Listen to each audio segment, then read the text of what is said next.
vous êtes certain qu'on peut parler le même langage? Je crois que vous êtes mal placés, chers Ivoiriens, pas vous tous, mais les égarés, les pervers, je crois que vous êtes mal placés pour nous dire ce qui doit ou ce qui ne doit pas être. Ça, c'est un Ivoirien qui parle, c'est pas un Malien qui parle, c'est pas un Burkinabé qui parle, c'est pas un Nigérien qui parle. C'est un journaliste d'investigation, un ancien député et maire de sa commune. C'est Moko Salé. Comment vous pouvez écouter ça et ne pas... Le lendemain, il y a une personnalité que je connais très bien Uh-huh, qui m'a appelé pour me dire uh-huh. on va te faire payer cette rencontre. D'accord. Non, Ah oui. Oui. non. Oui. Ok. Alors, Est-ce qu'il n'a pas payé? Il a payé. On lui a arraché sa victoire devant le monde entier. Et puis il faut y marquer. Mais Tia Salé pouvait agir. Tia Salé pouvait s'opposer. Tia Salé pouvait être le point de départ de la chute du pouvoir d'Alassane Ouattara. Mais c'est parce que il y a des femmes à la place des hommes et des hommes à la place des femmes en Côte d'Ivoire. Si avec garçon à Tia Salé, j'allais dire on n'accepte pas ça. Mais qu'est-ce que vous avez fait? Chacun a fermé sa petite gueule, allait s'asseoir auprès de sa femme dans la douleur, dans la souffrance. Mais Thomas Sankara a été clair pour nous, et c'est le langage que nous tenons avec tout le monde. L'esclave qui n'est pas en mesure de se battre pour sa libération ne mérite pas qu'on s'appuie pour lui. Et ça va continuer ainsi. Parce que vous n'êtes pas des hommes, vous êtes des famelettes la plupart. Parce que vous n'êtes même pas capable de dire à ce régime, tu peux me tuer, mais tu ne pourras pas tuer tout le monde. Vous êtes incapable de dire à ce pouvoir criminel et assassin, trop, c'est trop. Vous croyez que votre lâcheté, là, c'est à votre niveau seul? Vous rêvez, parce que vos enfants vont payer ça. Si vous croyez que ça va se limiter à vous seul, vous n'avez rien compris encore. Tant que ce régime ne tombera pas, vos enfants seront à la merci des enfants bâtards qu'ils ont mis au monde. Nina Keïta, qui est prostituée spécialiste, Diaz Alassane Ouattara, qui est vice-directrice générale de Petrosi Côte d'Ivoire, enfant qu'elle a eu là, vous croyez que l'enfant l'a aidé? L'enfant a été conçu au mariage, on a vu son gros ventre pendant sa cérémonie de mariage. Elle, comme ça, là, une prostituée va mettre un enfant au monde et cet enfant va vous gouverner en Côte d'Ivoire. Et vous voulez vous comparer à nous, vous voulez nous insulter, vous voulez nous attaquer. Quand vous regardez les nièces prostituées de Ouattara, qui disent aux hommes qui couchent avec elles, parce qu'il y a des hommes qui ne sont pas gardés leurs pantalons serrés, regarde, tu divorces ta femme et puis moi tu as goûté ma chose là, tu ne peux plus aller là-bas. Et puis Ouattara même prend le téléphone. Petit, c'est vrai que tu as goûté ma nièce, donc c'est fini, tu ne peux plus aller ailleurs. Ta femme là, tu la laisses et tu prends ma nièce. Voilà comment le pouvoir est géré en Côte d'Ivoire. Si vous êtes garçon, sortez pour dire que ce que je dis est faux. Parce que la vidéo qui a fait partir Abdraman Sissé en Angleterre là, parce que lui, il a refusé. Il a refusé. Il a goûté la nièce de Ouattara. Il a dit divorce ta femme. Il dit divorce pas ma femme. Ils l'ont piégé, ils l'ont attrapé. Et la poquée de Ouattara là, qui est à la présence, c'est elle qui a envoyé la vidéo à son papa. Et puis c'est elle qui a signé le décret de destitution d'Abdraman Sissé. C'est elle qui a signé ça. Et puis il a eu la chance. Il a fui en catimini sans qu'on le sache. Parce que si les gens étaient au courant, ils n'allaient jamais sortir de la Côte d'Ivoire. On allait fabriquer des trucs et mettre ça sur son dos. Voilà, c'est ça le pouvoir en Côte d'Ivoire et c'est vous qui voulez nous attaquer. Réveillez-vous un jour. Réveillez-vous, ça n'arrivera pas. Dieu ne vous accordera pas sur cette faveur-là. Ça ne viendra pas, ça ne se fera pas. Parce que tous ceux qui sont à la tête de votre pays, c'est des voleurs et c'est des menteurs. On a les preuves ici. Beaucoup. Alors, je vais vous faire écouter autre chose. Pas ça. Je vais vous ramener quelque part d'autre. Et puis je vais vous faire écouter ce monsieur-là. Où il est le monsieur, où il est le monsieur, où il est le monsieur là. Il y a un gars que oh là là, où est ce monsieur-là? Donnez-moi une seconde. J'ai écouté le monsieur, j'étais tellement content. J'ai dit non, il faut que vous écoutiez ce gars-là. Bon, écoutez, je vais le retrouver ici, dans une seconde. Je vais rapidement le ramener ici, et puis on va avancer.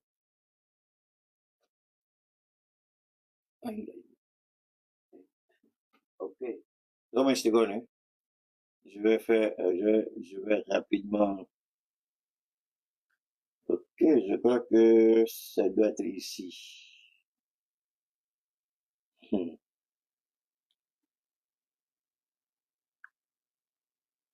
Ok, j'ai vu maintenant.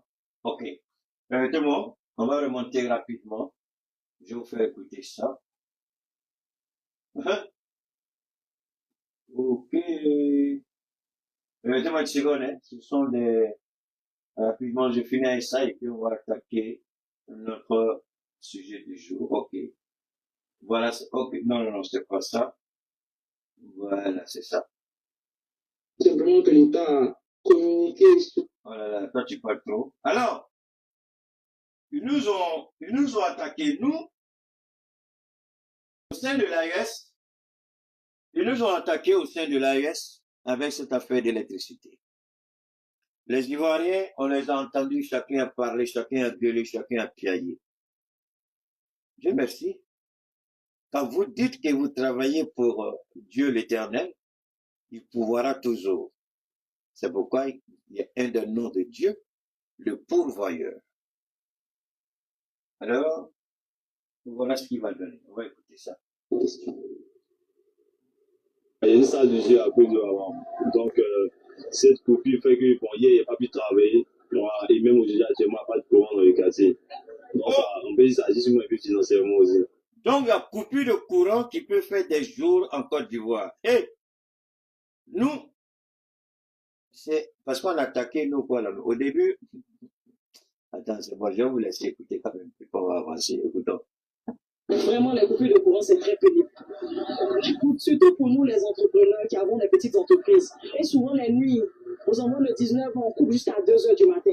Nous qui avons les enfants, c'est difficile. Alors, à quoi sont dues ces coupures qui ne sont pas des délestages, c'est-à-dire qui arrivent généralement à l'improviste? Maintenant, vous avez écouté certains Ivoiriens. Maintenant, vous allez écouter celui qui est en charge de la gestion du courant, distribution du courant en Côte d'Ivoire.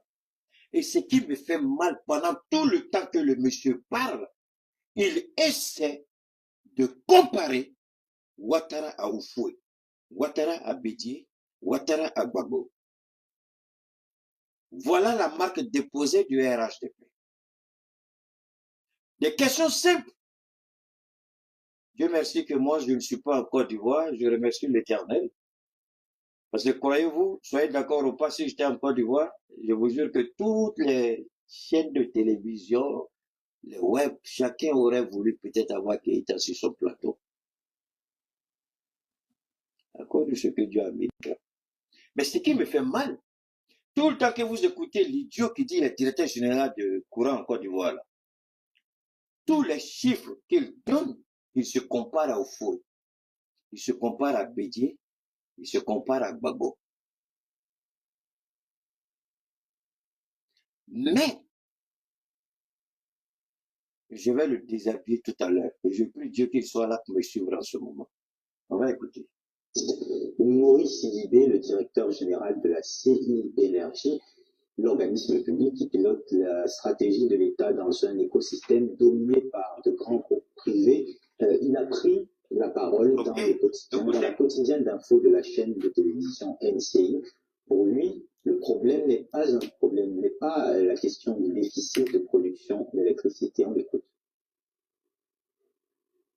La capacité installée pour la production d'énergie était de 1391 MW. En 10 ans, en 15 ans, disons, on a installé 1881 MW additionnels. D'accord. Donc, 1391 MW installés en 50 ans et en 10 ans. Donc, en 50 ans, en 10 ans. Quand vous l'écoutez, c'est une comparaison. Mais, en 10 ans, est-ce que la population ivoirienne, il y a 50 ans, est-ce que quand il faut installer ces choses-là, Est-ce que la Côte d'Ivoire était même à 3 millions d'habitants? Vous voyez, ces gens-là croient qu'ils sont intelligents alors qu'ils viennent étaler leur bêtise, leur nullité. Quand tu compares les mégas installés par votre gouvernement de voleurs, vous ne dites pas combien vous avez détourné pour pouvoir installer uniquement 1800. Combien vous avez détourné? Combien il y a 50 ans ont été investis pour les 1600 dont tu parles, ou les 1200 dont tu parles? Et quelle était la dette du pays il y a 50 ans? Quelle était la population du pays il y a 50 ans? Mais le petit bâtard là, s'assoit là, le voleur, même quand tu le regardes, tu sais que c'est un voleur. Il s'assoit, il veut manipuler les Ivoiriens. Et Ivoiriens, toute la Côte d'Ivoire devait être actuellement connectée, en train d'écouter Keïta. Parce que quand je vais finir ce petit voleur-là,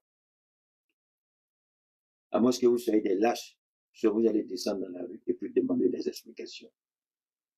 Quand vous faites une comparaison, ce qu'on appelle substantielle. Une comparaison qui repose sur des valeurs réelles, sur des critères réels. Vous dites, il y a 50 ans, la population, quelle était la population de la Côte d'Ivoire à 50 ans? Est-ce que la Côte d'Ivoire avait besoin de 2000 mégawatts quand la population n'était que 3 millions d'habitants ou 5 millions d'habitants? La Côte d'Ivoire avait besoin de 2000 mégawatts. Il y avait combien d'entreprises qui étaient installées il y a 50 ans? Mais le petit bâtard, il croit qu'il est en train de dire quelque chose, c'est pourquoi le RHDP me déteste. Parce qu'ils savent qu'il y a quelque chose dedans. Ça peut emballer les gens, mais ça ne peut pas m'emballer. Les petits qui sont assis en face d'eux, je suis sûr qu'ils avaient des questions, mais ils avaient peur de poser les questions parce que les retombées ne seront pas jolies. La mine, et puis il y a un autre petit là qui était là-bas, les juges, quoi, ils étaient trois. Il y a des questions que tu ne peux pas poser. Tu poses, les encagoulés vont te poser, ils vont te réveiller le matin. Depuis le Togo, merci infiniment. Alors donc, quand vous comparez vos investissements, il y a d'autres facteurs qui rentrent en ligne. La démographie, c'est-à-dire la population. Et les infrastructures économiques, c'est-à-dire les entreprises. Il y avait combien d'entreprises il y a 50 ans? Quelle était la population générale de la Côte d'Ivoire il y a 50 ans? Donc, quelle comparaison tu nous fais? Ça, c'est deux exemples que je vous donne. Il a fallu combien de milliards pour surendetter la Côte d'Ivoire il y a 50 ans et par rapport à vous? Parce que vous êtes à 45 000 milliards de dettes. Vous êtes à 45 000 milliards de dettes. Ce que Oufoué n'a pas fait, ce que Bédié n'a pas fait, ce que Gbagbo n'a pas fait. Mais vous l'avez fait. Donc, ça, c'est pas des comparaisons qui tiennent la rue. Hein? Coupez ça et puis envoyez ça aux Ivoiriens. C'est un petit menteur, un satan. Et puis ils sont tous, tous les maudits qui volent la Côte d'Ivoire, ils sont tous des cocotailles. Je ne sais pas pourquoi. C'est la malédiction qui enlève leurs cheveux, je ne sais pas pourquoi. Et tous viennent à un cocotaille. Procureur a pris les cocotailles. Voilà notre voleur là, c'est les cocotailles. Ah, Ivoirien, vous avez un problème avec les cocotailles. Voilà un autre voleur qui est là. Il n'a même pas la honte, il n'a même pas la décence morale de regarder les Ivoiriens en face et de dire la vérité. Mais dis-nous quelle était la population ivoirienne. J'insiste. Qu'ils nous disent quelle était la population ivoirienne il y a 50 ans. Quel était le nombre d'infrastructures industrielles en Côte d'Ivoire il y a 50 ans. Et combien l'État a dû s'endetter il y a 50 ans pour mettre en place ces choses-là. Il faut le dire de tout ça. Ça fonctionne de tout ça que les Ivoiriens peuvent dire, ah, bref, là même là, vous avez fait bon travail. Mais chaque fois, ils parlent, ces idiots du RHDP, ils se comparent à Bédié, ils se comparent au Fouet, ils se comparent à Gbagbo, mais personne ne peut leur dire, mais attention, vous faites fausse route là. À cette époque, on dit, quelle était la population? À cette époque-là, combien la Côte d'Ivoire a dû s'endetter pour en arriver là? Mais vous, les trucs sont simples. Il n'y a beaucoup fallu coco taillé, filet garçon, menteur à SCD par pays. La gueule qui pue la mer. Voilà des gens comme ça qui volent les Ivoiriens et qui croient qu'en disant ça, les Ivoiriens sont d'accord avec lui. Ouais, ok. Attendez, hein? Il y a une dame qui a écrit quelque chose sur Facebook, je ne vais pas dire son nom. Ok, salut chef, je suis une femme mariée, âgée de 35 ans, et je suis émue par un fait fascinant. Dès mon jeune âge, je dirais 27 ans, après mes études et un boulot, ma vie a été traumatisée par mes fonds. Bon, ok, blablabla, blabla, ok. Donne-moi une seconde, on est en train de lire un truc. Madame, tu es forte, hein. Apparemment, on dirait que tu n'as plus le temps d'écrire 1 kilomètre de message. C'est trop long, je ne peux pas tout lire. Donc, alors, vous regardez ici, c'est un mensonge. C'est un mensonge flagrant. Quand vous voulez faire une comparaison, prenez d'abord la démographie, la courbe démographique. Quelle était la courbe démographique il y a 50 ans? Quelle est la courbe démographique aujourd'hui? Quel était le nombre d'industries installées à l'époque à Yopougon, la zone industrielle de Yopougon, et aujourd'hui on en est à combien? Parce que plus les industries consomment l'électricité, plus la demande est forte. Maintenant, on se rend compte que, malgré tout ce qu'il dit, et la Côte d'Ivoire dit, on a tout ça, mais à la fin, il dit quoi? Il dit non, c'est parce que ces 3 dernières années-là, il ne pleut pas. Donc, comme il ne pleut pas, on a problème de courant. Ivoirien, il paraît que c'est la pluie qui fait que vous n'avez pas courant. C'est pas moi, c'est lui qui a dit. C'est lui qui a dit. Il dit, comme il ne pleut pas, il n'y a pas courant. Hein? Mais vous nous avez insultés pour rien. Nous, au moins, c'est sans pluie, on arrivait à gérer. Jusqu'à ce que les terroristes commencent à attaquer nos camions citernes d'hydrocarbures. Par la grâce de Dieu, tout est en train de rentrer dans l'ordre, je ne dis pas 100%. Bon, là, merci à nos présidents. Au moins, le Niger importe 0 franc. 0 franc d'hydrocarbures. Le Niger n'importe pas. Le Niger exporte. Il a fallu que Tiani arrive au pouvoir pour mettre un terme à ça. Vous avez le pétrole, vous vendez le pétrole, vous pouvez transformer le pétrole et vous faites entrer le pétrole. Pourquoi vous allez faire ça? Ce n'est pas tout. À l'époque d'Oufoué, parce que là où le monsieur c'était pathétique, malhonnête et menteur, un enfant de Satan qui va brûler en enfer, cette merde qui dit qu'il est directeur de l'énergie en Côte d'Ivoire, il va brûler en enfer. Alors, Oufoué, je viens, le président Oufoué,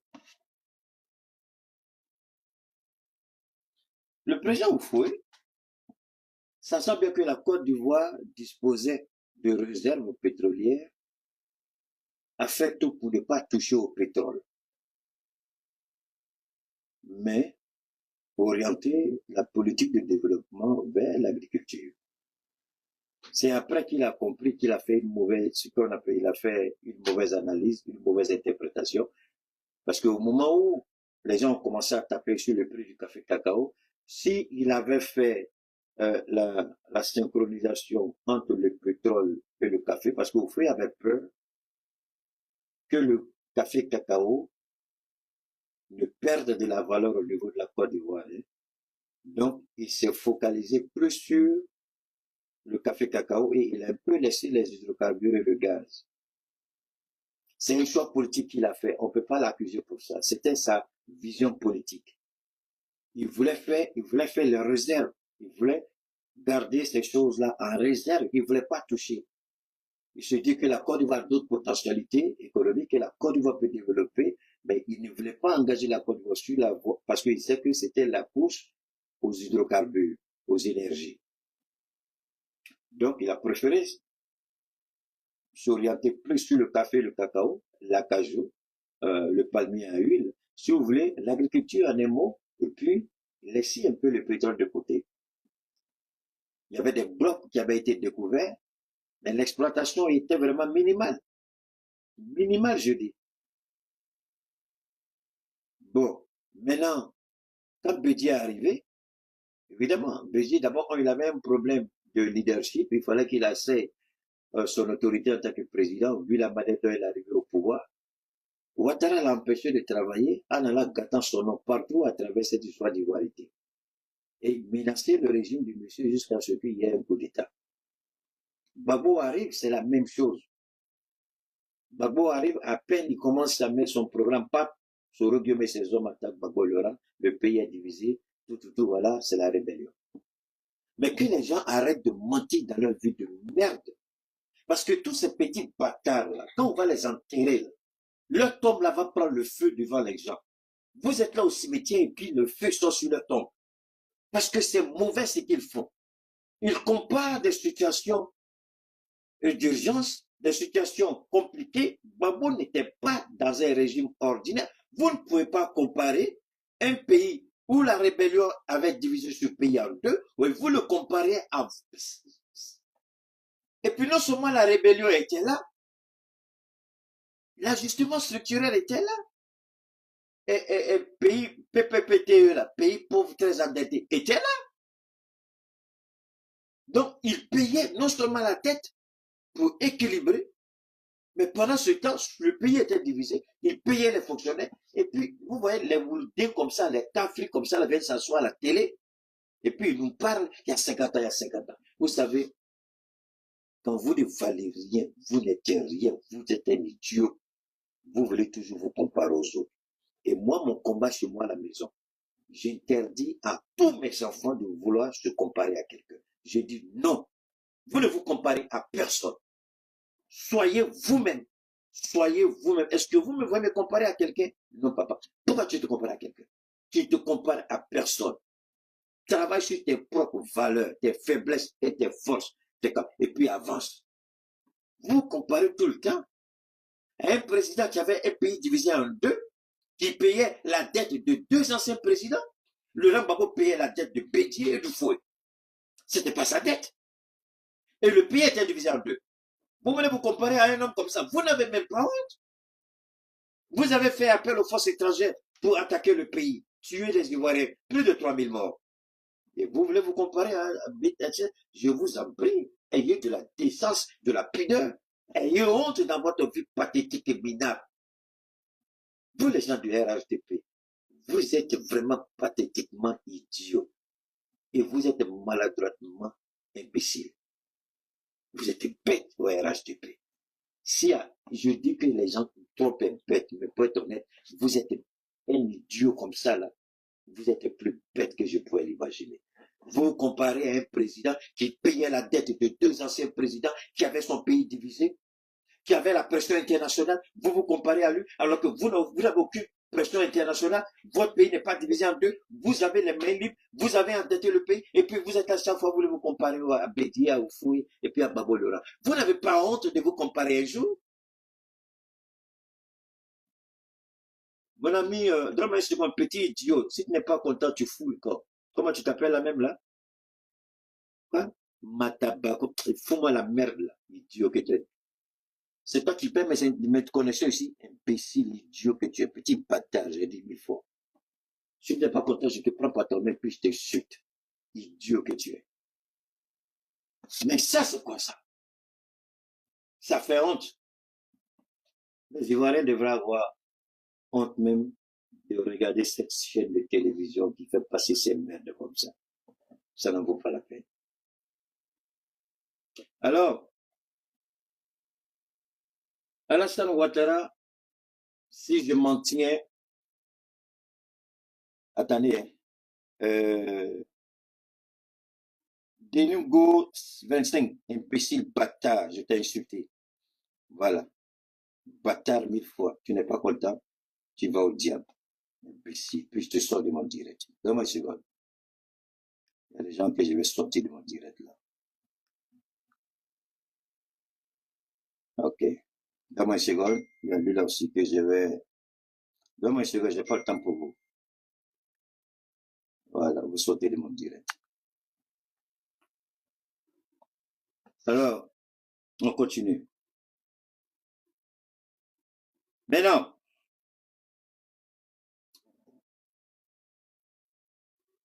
Timoko installé a payé le prix. Timoko installé, après avoir gagné où les maires a installé, le RHDP lui a dit, tu as oublié que nous t'avions averti. On va te détruire ta victoire, tu n'as pas gagné. Et puis ils ont pris la victoire de Timoko, ils ont donné à quelqu'un d'autre. On dit Timoko, tu n'as pas gagné. Et puis ce n'est pas parti quelque part. Mabana, ça s'est arrêté là. Ce n'est pas tout.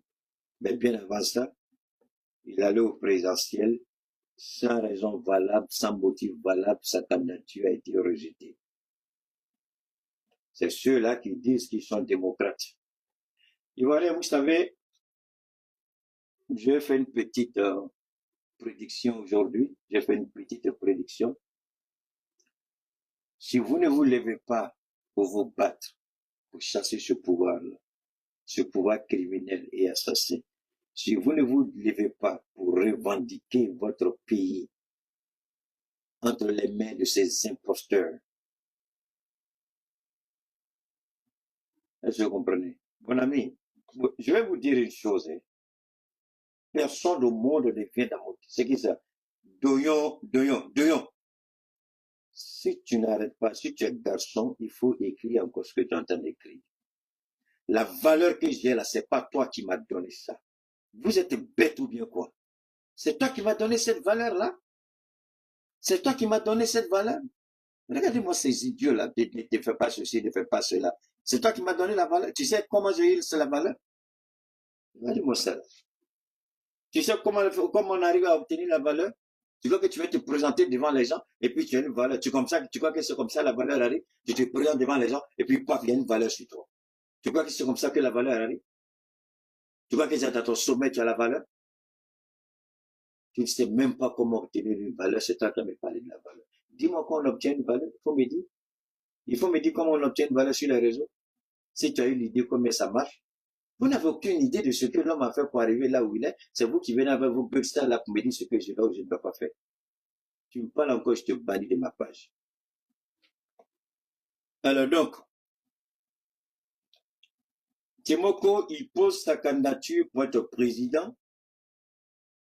Sa candidature est annulée, rejetée, sans aucune raison valable. Et c'est ce qu'ils appellent démocratie en Côte d'Ivoire. C'est ce qu'ils appellent état de droit en Côte d'Ivoire. C'est ce qu'ils appellent le respect des institutions. Mais les mêmes institutions, il y a 15 ans, avaient déclaré Laurent Gbagbo vainqueur des élections. Les mêmes institutions ont été bombardées par l'OTAN. Les mêmes institutions ont été bombardées par la France. Les mêmes institutions ont été attaquées par les hommes de Sorodium.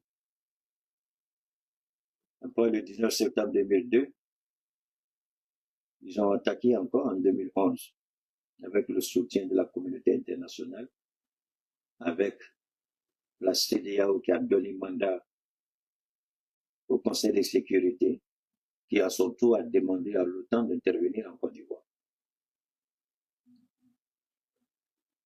C'est des choses, quand les gens vous parlent d'institutions aujourd'hui, ils oublient que hier, ils ont pris les armes contre ces institutions.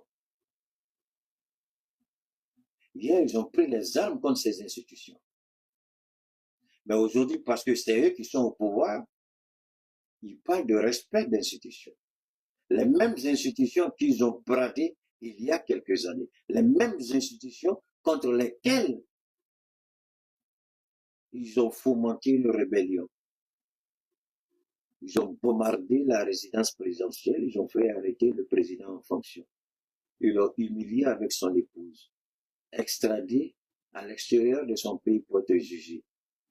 Il les rentre blanchi de toute accusation. Et lui, Timoko, parce qu'il allait voir le président Laurent Gbagbo, on va le faire payer. Mais il y a quelque chose que je voudrais partager rapidement avec vous avant d'attaquer l'Iran. Est-ce que le président Laurent Gbagbo continue de recevoir, je ne sais pas comment vous appelez ça, il y a un nom bizarre là, je n'ai jamais su prononcer le nom. Il reçoit l'argent, enfin quand tu n'es plus président, c'est pas retraite, mais on met à ta disposition une certaine somme d'argent, il y a un chauffeur à ta disposition, il y a, comment on appelle ça, il y a un garde qui est à ta disposition, je crois il y a un secrétaire qui est à ta disposition, Je crois qu'il y a une chargée de mission. Ça, c'est déterminé par la Constitution. Hein. Maintenant, la question que moi je pose à ceux qui menacent, ceux qui s'allient à Gbagbo Laurent, est-ce que l'État de Côte d'Ivoire ne reconnaît pas ses droits à Laurent Gbagbo? Si, puisque quand il est venu de la CPI, ils ont fait le calcul de tout ce qu'il devait à Laurent Gbagbo pendant son absence, et puis je crois bien qu'on lui a donné ça. Il avait droit à un véhicule, l'État de Côte d'Ivoire lui a donné le véhicule. Donc, il est traité comme un ancien chef d'État. S'il est traité comme un ancien chef d'État, pourquoi aller le voir serait un crime aux yeux du pouvoir en place? Parce que vous reconnaissez qu'il a droit à toutes ces choses-là et c'est payé par l'État de Côte d'Ivoire. Donc, si, merci, David, pardon, le nom est trop compliqué pour moi. Red quoi? Red Viager. Pardon, c'est trop compliqué. Il faut laisser les Red Viager. Il faut laisser ça. Pour Viager. Red Viagra. Viagra, c'est bon, non? On a qu'à appeler Red Viagra. Bon. Et Red Viagra, Red Viager, je sais même pas. Donc, alors, on dit à Red Viager, il faut laisser ça. Red Viager, c'est ça? Viager. Insultez-moi, je m'en fous. Non, comme ça, je n'ai même pas prononcé. Alors, le président Gbagbo, on lui donne ça. Simone Gbagbo, même aussi, en tant que première dame, elle a ça. Mais vous dites aux gens, alors, s'il a ça, vous le condamnez en son absence, non pas en sa qualité d'ancien chef d'État, mais en sa qualité de personne vulgaire. Mais pourtant, vous lui donnez ce que la Constitution reconnaît en lui comme ancien chef d'État. Est-ce que le fait même de payer l'argent de Gbagbo Laurent ne remet pas en cause le jugement de la condamnation de 20 ans? Quel juge honnête et sincère qui voit que Gbagbo est en train de recevoir tout ce que la Constitution a prévu en tant qu'ancien chef d'État? Et puis, on voit que quelque part, on dit qu'il est condamné. Est-ce que le juge même qui a rendu ce jugement-là, est-ce que moralement il est intégré? Qu'est-ce que ça va dans sa tête? Est-ce qu'il n'est pas gêné? Ce sont des questions que tout le monde peut se poser librement en Côte d'Ivoire. Tu ne vas pas aller en prison parce que tu as réfléchi. Mais c'est quand tu lèves la voix que tu vas en prison. Mais tu peux réfléchir au-dedans de toi, tu n'iras pas en prison comme ça. Voilà Gbagbo Laurent, qui reçoit tout ce que la Constitution a prévu en sa qualité d'ancien chef d'État. Mais quand tu vas le voir, c'est un crime que tu as commis. Tu parles avec lui, c'est un crime que tu as commis. Il est condamné, mais pourtant il est traité comme un ancien chef d'État. Il a été jugé pas comme un ancien chef d'État. Mais ça devrait poser un sérieux problème de moralité et de probité. Il y a des petits blacrocs qui se sont fâchés parce que j'ai dit qu'il n'y a pas de garçon en Côte d'Ivoire. S'il y a garçon en Côte d'Ivoire, pourquoi Tchassalé, vous ne vous êtes pas levé pour revendiquer la victoire d'Assalé? Alors que vous savez qu'Assalé a gagné à Tchassalé. Pourquoi vous ne l'avez pas fait? Pourquoi Ouattara vient et vous savez très bien que la Constitution ne permet pas plus de 2 mandats. Il a fait un 3e mandat, des gens ont été décapités. 4e mandat, il vous a traité de chien. Moi, je ne vous ai pas traité de chien. Et puis vous venez me dire, imbécile, que moi je parle mal. Ouattara vous a pas appelé des chiens devant tout le monde. Vous êtes d'accord que lui vous appelle chien, c'est pas ça? Et vous n'êtes pas d'accord quand moi je dis que vous êtes des chiens, alors que Ouattara dit que vous êtes des chiens. Ah, venez me dire.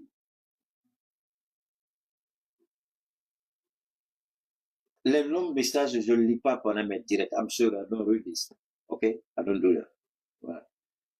If you want to say something, go back later on. Okay? Pas mon direct, je ne fais pas ça. Ouattara vous a traité de chiens. Et il a dit aux gens, apprêtez-vous pour les tuer. Ça, c'est un président qui parle comme ça. Ça ne vous pose pas de problème. Venez me trouver ici. Je vais vous exciser une 2e fois. Idiot que vous êtes. Alors, maintenant, on va revenir rapidement en Iran et voir ce que nous allons pouvoir... La guerre en Iran devient une autre guerre. La guerre en Iran devient compliquée. La guerre en Iran devient difficile. la guerre en Iran ne devient pas insoutenable pour l'Iran. On peut ne pas être d'accord avec Benjamin Netanyahu. On peut critiquer la politique de Benjamin Netanyahu parce que c'est une politique de survie.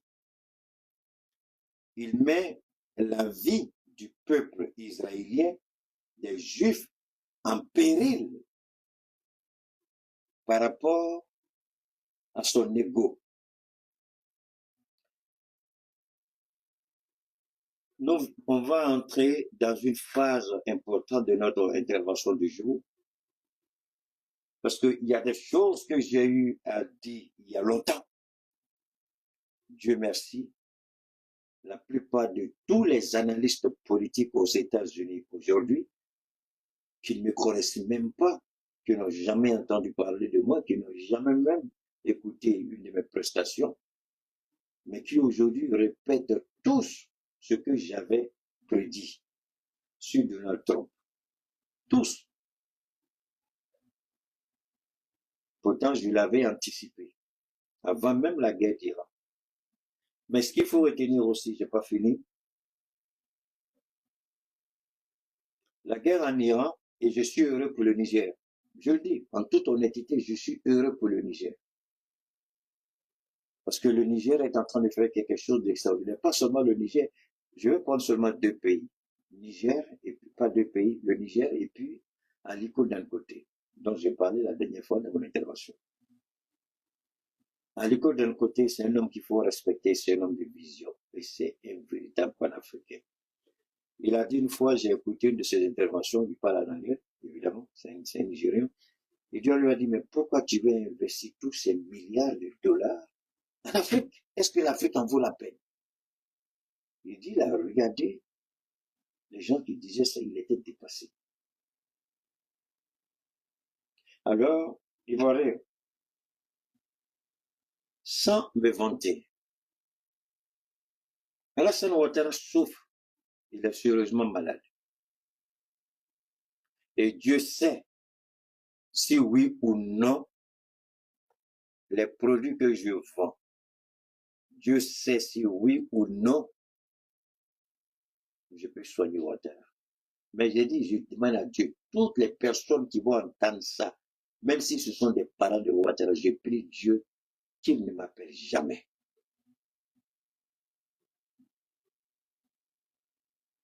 Parce que je ne veux pas l'aider. Parce que je préfère que Dieu le garde comme ça et puis qu'il accomplisse sa volonté et montrer à Ouattara qui a le dernier mot. Et nous sommes en train de, les Occidentaux suivent de près ce qui se passe en Côte d'Ivoire. C'est pourquoi je voudrais que les Ivoiriens prêtent une oreille attentive quand nous allons commencer avec l'Iran, parce que l'Iran est en train de démontrer quelque chose, pas seulement la résilience, mais l'Iran est en train de démontrer comment un pays avec des institutions stables peut demeurer là jusqu'à la fin des temps. L'Iran est posé. L'Iran a les institutions stables. La ligne de succession est déterminée jusqu'à la 5e, je peux même dire jusqu'à l'infinie génération. Si vous voulez nommer quelqu'un aujourd'hui et puis tuer la personne en même temps qu'elle est nommée, dès l'instant que la personne rend l'âme, tous ceux qui sont à la place. Et c'est ça que les petits idiots n'ont pas compris, ni aux États-Unis, ni en Israël, encore moins dans d'autres pays. Et c'est là que je voudrais interpeller les Ivoiriens. Regardez la Côte d'Ivoire. Beugre Mambé, je vous ai dit, le véritable Premier ministre, je vous l'ai dit que c'est Ténébrème. Beugre Mambé ne peut pas parler aujourd'hui devant Ténébrème. Et Beugre Mambé, écoutez, Patrick Hachi avait été pressenti pour être vice-président. C'est pourquoi il a renoncé à sa nationalité française. Mais pour avoir rendu service à Ténébrème pendant la campagne, Ouattara l'a nommé président de l'Assemblée nationale pour sacrifier Adama Bitogo. Parce que le poste de vice-président, après Beugre Mambé, ça m'étonnerait que ce ne soit pas Ténébraiement, que vous appelez photocopie chez vous là-bas. Qu'il soit vice-président, selon votre constitution actuelle, moi, je n'ai pas un problème avec. Mais c'est la moralité de l'homme qui me pose un problème. C'est la malhonnêteté de l'homme. Et c'est l'ambivalence de l'homme. C'est l'instabilité psychologique de l'homme. C'est l'instabilité émotionnelle de l'homme. C'est un homme psychologiquement et émotionnellement instable. On peut le frustrer tout de suite. Et il est émotif à la seconde. Et c'est un véritable rancunier. S'il veut vous détruire, il ne vous a pas détruit, il n'est pas content. Mettre quelqu'un comme ça à la tête d'un État, comme la Côte d'Ivoire, je vous jure, lui, la président, ça m'étonnerait qu'il fasse 2 ans. Si on n'a pas destitué, si on l'a pas tué, si on n'a pas fait coup d'État, il va faire la guerre avec un des pays de l'AES. Ténébraiement. Parce que son père le sait. Son père le sait. C'est pourquoi il l'a mis comme vice-premier ministre. Pour qu'il s'habitue, il s'acclimate un peu. Son père l'a préparé. Ministre présidentiel. Ministre d'État, ministre de la Défense. Ministre de la Défense, vice-premier ministre. Et vous pensez que le prochain, sinon pourquoi il aurait pu l'amener tout de suite à la présidence de l'Assemblée nationale, mais il ne passera pas par la case de l'Assemblée nationale. Ouattara lui-même n'est pas passé par là. Ouattara a été premier ministre. Donc, de la vice-président, il va se retrouver tout de suite comme vice-président. Parce que Ouattara commence à être sérieusement affaibli. C'est ce que j'avais prédit avant les élections. Et je maintiens ce que j'ai dit parce que j'ai pas eu peur d'annoncer ce que j'ai dit. J'invite tous les Ivoiriens à aller écouter toutes les annonces que j'ai faites. J'aime pas parler de prophéties, mais tout ce que j'ai dit sur Ouattara pendant la campagne. Allez-y, vous allez retrouver tout là-bas. Donc, le fait que Ouattara soit absent, c'est les gens qui s'excitent. Moi, ça rentre dans le schéma que j'ai défini il y a longtemps. J'ai dit que Ouattara, je vais faire un bref résumé. J'ai dit que Ouattara va gagner parce que s'il avait choisi Ténébraiement, il aurait perdu les élections comme ça s'est passé au Sénégal. Il va à ces élections, il sait qu'il ne peut plus tenir, il sait que sa vie, là, il en a pour très peu. Donc, il s'est fait doser, il s'est bourré de trop de drogue. Est-ce que vous avez une idée du nombre de drogues, du nombre d'injections qu'il prenait pendant la campagne? Pendant la campagne, j'ai même parlé de ça, une ou 2 fois. Il a fait déplacer des professeurs spécialistes aux frais de l'État de Côte d'Ivoire pour le suivre pendant la campagne. Vous pensez que c'est pourquoi il a pris l'avion de Ebomaf, là, le Burkinabé, là, il a loué le jet privé pour faire sa campagne. Vous pensez que c'était quoi? Parce que le jet privé répondait à ses besoins. Est-ce qu'il avait besoin d'un jet privé? Il y avait un hélicoptère. Il y a des hélicoptères qui sont là. Les hélicoptères qu'il a achetés, je crois qu'il a acheté 2 ou 3 hélicoptères qui sont là, qui pouvaient l'aider pendant sa campagne. Et puis, il y a les Fokker, je ne sais pas, Fokker 100 ou bien les gouvernements présidentiels, il y en avait. Pourquoi il a laissé tout ça? Parce qu'il ne faisait pas confiance à tout seul. C'est pourquoi il a pris le jet du Burkinabé qui est venu. Et le jet était le plus cher. Il y avait d'autres qui avaient fait des propositions. On a parlé de ça aussi. Ils ont rejeté tout ça et puis ils ont pris le jet du Burkinabé. Pour des raisons que le seul lui connaît. Ses médecins le suivaient à chaque seconde de la campagne. Et même, à regarder Ouattara après la campagne, tout le monde savait que c'était pas lui. On l'a dit, mais on nous a insultés. Donc aujourd'hui, je ne sais pas, il a un repos forcé parce qu'il a trop forcé. Il a forcé avec comment on appelle ça? Avec la morphine. Il a beaucoup forcé avec la morphine. La morphine, c'est une drogue qu'on donne dans l'hôpital quand on est dans plusieurs choses. Il a forcé avec la morphine. Et puis, il y a bien d'autres drogues. Aujourd'hui, son âge ne permettait pas ça. Alors, pourquoi vous pensez qu'il a fait des cafés cacao là? Qui a mélangé? Je ne vais pas rentrer dans ça, mais il y a beaucoup d'informations sont disponibles. Ceux qui ont torpillé là, et puis l'État dit j'achète. L'État a acheté comment? Qui est venu acheter? Qui a fait quoi? On est au courant de tout ça. Mais ça, c'est pas mon domaine. Je mets la balle là, où je vois rien de récupérer. Priez Dieu qu'il vous revienne en bonne santé. Priez Dieu qu'il revienne en pleine forme. Comme d'habitude, ils vont dire que les gens ont menti. Comme d'habitude, ils vont nous traiter de menteurs, comme les oiseaux des mauvais augures. Ils vont nous traiter de tout, mais Dieu sur le ciel. Et moi, je sais que Ouattara, c'est comme ça. Ça reste un peu seulement. Il dit bien, Ouattara, là, ça reste un peu seulement. Et il sait très bien. Il a fait des mauvais calculs et il se retrouve face à une situation de crise. Quelque chose qu'il n'avait pas envisagé et qu'il faut gérer. La Côte d'Ivoire n'est pas gérée quand il n'est pas là. Arrêtons de nous blaguer. Sa petite fille, là, c'est elle qui fait va-et-vient entre Paris et Abidjan. Je mets encore les Ivoiriens au défi. Secrétaire général de la présidence, c'est ça? C'est elle qui fait, c'est elle qui prend tous les dossiers, elle va voir son papa, elle parle, elle lui perd et bien. Comme lui le faisait à l'époque du feu, quand le feu était mal, la façon il fait, c'est la même chose il fait. Et il y a un des petits avions aussi, c'est le Grumman ou le Fokker, ça, je ne sais pas lequel, mais en tout cas, la petite, elle fait va-et-vient. Elle prend le dossier, elle va le voir, elle perd bien. Aux frais des Ivoiriens, aux frais de votre poche. Et vous dites que nous sommes vos ennemis. Et vous venez me dire que j'insulte, je vous ai loupé.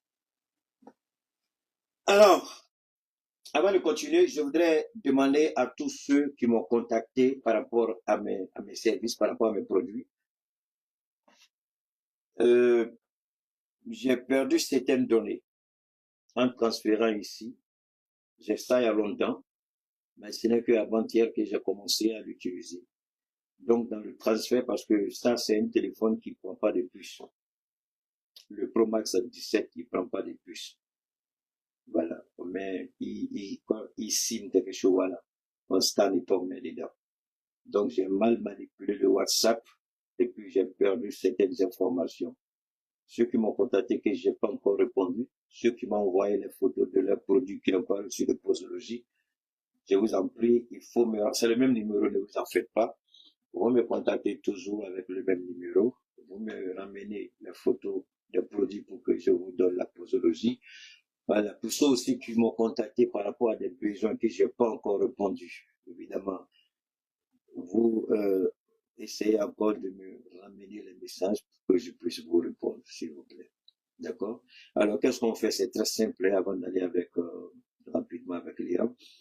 Bon, ce sont les traitements naturels que Keïta propose. Keïta, je le dis, je ne suis ni charlatan, ni marabout, ni lanceur de courrier. D'accord? Je travaille sur la base du diagnostic que les médecins vous donnent. Vous avez fait des analyses, vous avez fait des examens, on a découvert que vous avez telle ou telle pathologie, telle ou telle infection. C'est de ça que j'ai besoin. Souvent, les gens peuvent m'envoyer jusqu'à 40 documents, c'est pas nécessaire tout ça. Dites-moi ce que le médecin a dit après les analyses, c'est tout ce dont j'ai besoin. Si c'est dans mes cordes, je vous fais une proposition. Si je ne peux pas, je vous dis, franchement, ça, je ne peux pas, je vous souhaite de bonne chance ailleurs. Alors, ça peut être la drépanocytose, ça peut être les hémorroïdes intérieures externes, ça peut être le diabète, tous les types de diabète, tous les types de cancers, cancer métastasé, d'accord, ça peut être des infections pulmonaires, pneumonie, tuberculose, ça peut être des dysfonctionnements artériels, respiratoires, c'est-à-dire hypertension, ça peut être, comme on appelle ça,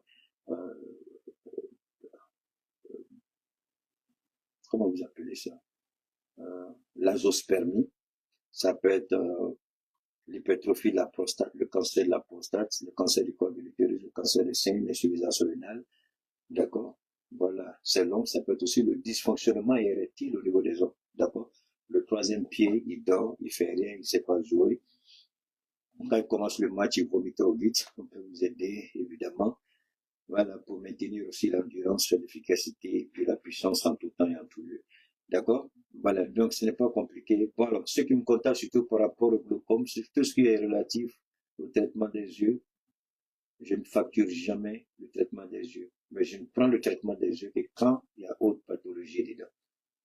Parce que je ne trouve pas nécessaire de vous facturer, peu importe, quel que soit le prix, je ne prends jamais 5 centimes pour traiter les yeux, jamais. Ceux qui m'ont déjà contacté le savent très bien. Je ne prends pas de centimes pour traiter les yeux. Voilà. Mais s'il y a d'autres pathologies qui suivent, il n'y a pas de problème. Maintenant, rapidement, je vous ai dit que nous allons adapter la belle ivoirienne. Alors, il y a la belle ivoirienne préventive et curative. Souvent, les gens veulent les deux.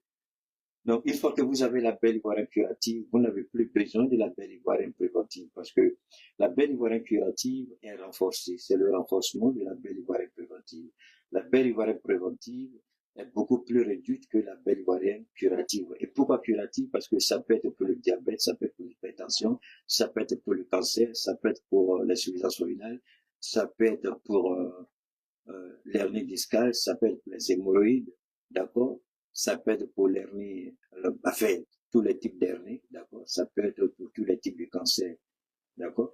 Alors, donc, ça, c'est la belle ivoirienne. Il y a la belle ivoirienne préventive. Là, ça anticipe sur un certain nombre de pathologies, à peu près une quarantaine. Voilà. Et c'est bon parce que quand vous avez déjà utilisé le Covid, le vaccin du Covid, ou vous avez été victime du Covid, je vous en prie, vous avez besoin de ça. La belle ivoirienne préventive, c'est un nettoyage complet de tout le corps, de tout le système, le sang, les poumons, le cœur, le foie, les reins. Bon, au niveau des femmes, surtout, ça ouvre aussi, pour les femmes aussi qui ont des petits soucis au niveau, si vous avez les veines qui sont obstruées, au niveau de vos menstrues surtout, celles qui font, comment vous appelez ça, la ménopause précoce, ça vous aide aussi beaucoup là-bas souvent. Pas tout le temps, mais ça dépend de comment le corps réagit. Sinon, beaucoup de femmes, quand elles utilisent ça tout de suite, elles sont à l'aise avec. Hein. Et puis, moi, la belle ivoirienne préventive, en tout cas, ça vous préserve d'une multitude de petites maladies inutiles, quoi. Hein. Je remercie Dieu parce que quand j'ai dit aux gens, moi, la belle ivoirienne que j'ai, ça fait bientôt 2-3 ans que j'ai la même. Mais il y a des gens qui utilisent à peine, je leur donne, c'est fini, ils veulent commander encore. J'ai dit, mais vous dites toujours que Keïta est bien. Mais c'est la même boîte que moi, ça fait 2 ans, j'ai ça avec moi, mais comment vous utilisez? Vous n'êtes pas obligé de, à titre préventif, j'explique. Voilà, ça peut être bon, mais c'est vrai, il faut pas trop en abuser. Voilà. Donc, vous pouvez être malade. Vous pouvez être malade de telle ou telle pathologie que j'ai pas citée. Cela ne veut pas dire qu'on ne peut pas, parce qu'on ne peut pas tout citer pendant le direct.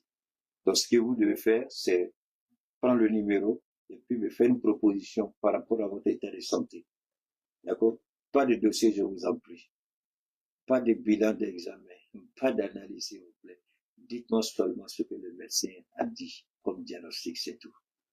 D'accord? C'est le 223 72 77 47 88.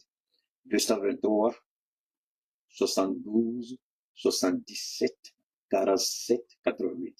223 72 77 47 88. D'accord? 72 77 47 88. L'indicatif, c'est le 223. Bien entendu, c'est au Mali. Alors, on revient rapidement.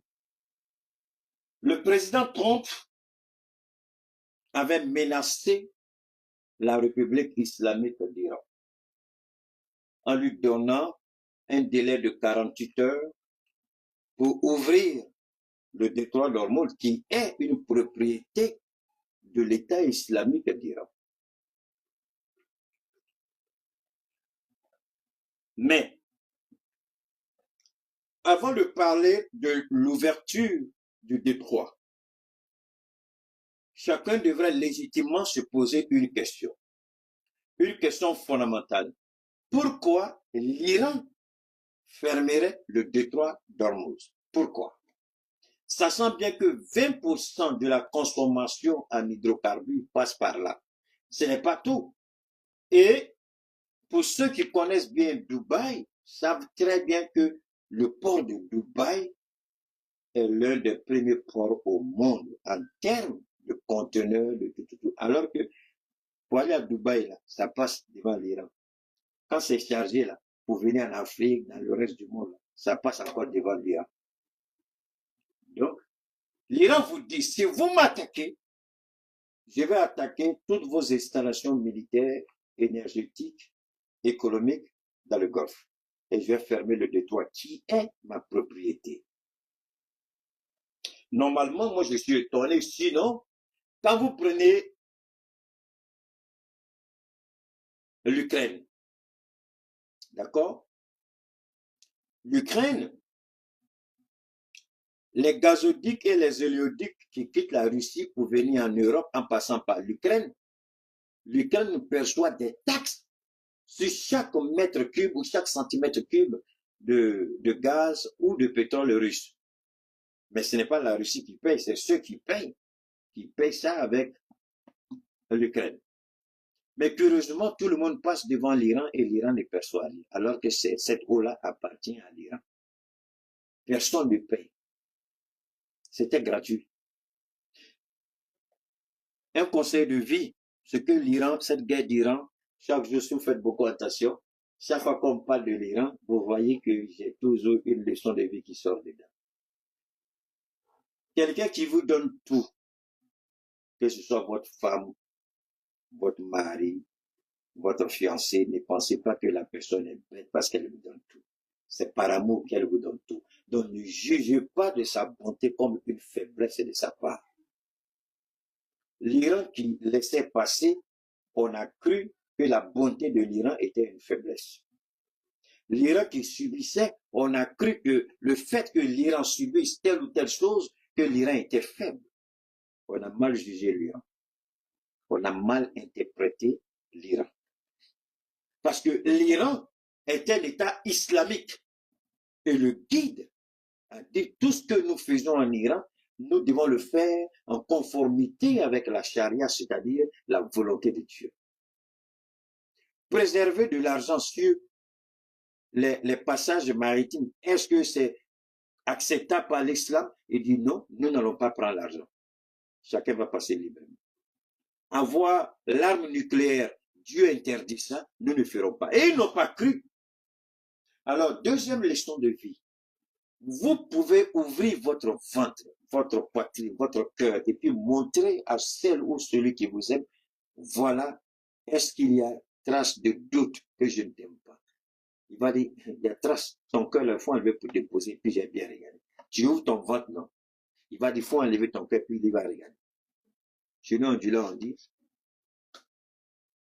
quand tu coupes ton petit doigt et puis tu donnes à ta femme, excusez-moi les femmes, je ne vais pas vous manquer, mais c'est un dicton du là. Quand tu coupes ton petit doigt pour donner à ta femme, elle va dire c'est petit, il faut couper ta tête pour lui donner. Pour montrer à quel point la femme elle est gourmande. Alors, l'Iran a tout supporté, l'Iran a tout accepté, pression tout autour. On pensait que l'Iran était faible, on pensait que l'Iran était à leur merci. Ce qui n'était pas vrai. Ce qui était faux, parce que le vieux qui était là, le guide, Ali Khamenei, 86 ans, il connaissait le Coran dans sa profondeur. Il connaissait la Bible de A à Z. Il connaissait la Torah. Parce que pour être un bon prédicateur, pour parler véritablement de Dieu, si vous ne connaissez pas les 3 livres et vous prétendez parler de Dieu, faites beaucoup attention. Parce que vous risquez de parler et d'offenser Dieu. C'est pourquoi souvent je dis à ce petit Gédéon en Côte d'Ivoire, c'est vrai que je l'apprécie, souvent il parle trop, il n'a qu'à faire beaucoup attention. Parce qu'il ne s'est pas assis avec Dieu pour parler. Il n'a aucune idée de ce qu'il dit des musulmans. Mais je trouve souvent que sa bêtise le fait dérailler. C'est pourquoi je lui dis, il n'a qu'à parler doucement, sinon son cou là, il ne sait pas si désormais il pourra porter travail sur son cou qui grossit. Alors, connaissez la Torah. Ça vous permettra de comprendre le point de départ avec Dieu. Connaissez la Bible. Ça vous permettra de mieux comprendre ce que le Christ est venu pour faire. Et comprenez le Coran. Peu importe, faites votre choix. Ça, c'est votre choix. Moi, je m'en fous. Mais si vous prétendez vouloir parler de Dieu véritablement devant le monde un jour, ça, c'est les 3 livres que vous devrez comprendre et connaître. Sinon, vous serez à côté. Véritablement à côté. Alors, donc, quand vous regardez le guide qui va s'asseoir avec les chrétiens, il leur parle du Christ en Iran. Mais ça, ce sont des images que la presse occidentale. J'ai dit quoi quand je travaille ici là? C'est quoi? Donne-moi une seconde. Donne-moi une seconde.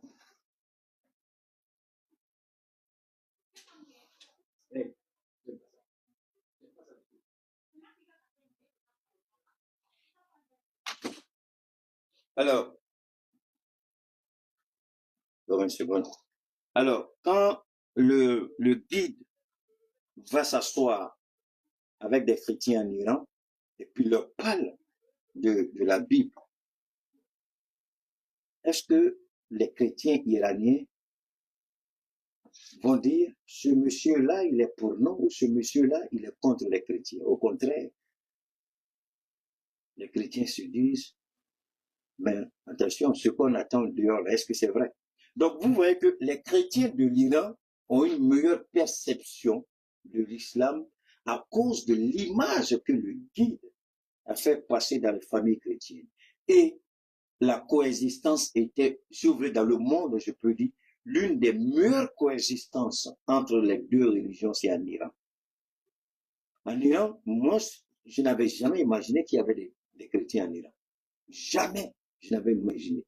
C'est le jour où j'ai vu le guide dans les familles chrétiennes, je dis, mais attendez, ça c'est des images qu'on n'a jamais vues. Et je me suis rendu compte que c'est quelque chose qu'il a toujours fait depuis qu'il a été porté comme guide. Il a travaillé à unifier le peuple iranien autour d'un véritable idéal qui est la République. Chacun garde sa foi et pratique sa foi de la meilleure manière. Mais il y a un et un seul pays, c'est l'Iran. Mais malgré tout, on dit la République islamique de l'Iran, où la charia est appliquée. Mais pourtant, les chrétiens en Iran ne sont pas inquiétés. Posez-vous la question, comment? Si la charia était applicable, comme on voit les idiots qui se disent terroristes, charia, là. Mais déjà, on avait décapité tous les chrétiens en Iran. Mais pourtant, il y a plein de chrétiens, il y a des millions de chrétiens en Iran qui n'ont jamais été décapités. C'est pourquoi l'Iran ne tombera pas. Parce que l'Iran est le symbole de la coexistence pacifique entre confessions religieuses. Parce que les responsables iraniens n'ont jamais privilégié un musulman par rapport à un chrétien. Ils sont tous traités sur le même pied d'égalité. La charia ne s'applique qu'aux musulmans. La charia ne s'applique pas aux chrétiens. Mais vous devez être un bon guide pour amener les autres à comprendre que ceux-là, c'est pas parce que c'est des chrétiens qui sont vos ennemis. Mais le guide a réussi ça. Et moi, je pense que c'est parce qu'il a réussi ce travail extraordinaire que l'Iran tient aujourd'hui. Et les gens du dehors ont voulu spéculer sur la divergence, comme ils sont tellement forts dedans. Mais c'est ce qu'ils ont essayé de faire ici au Mali, en tuant des Peuls et dire que c'est l'armée malienne qui a tué des Peuls. Moi, j'ai mené ce combat. Ma mère est Peul. Quand vous me regardez là, c'est le sang Peul qui est là. Ma mère est Peul. Ma mère, elle est Peul. Mais les Peuls se sont laissés manipuler un moment. Mais après, il y en a qui ont compris. Pour ne pas dire tous ont compris.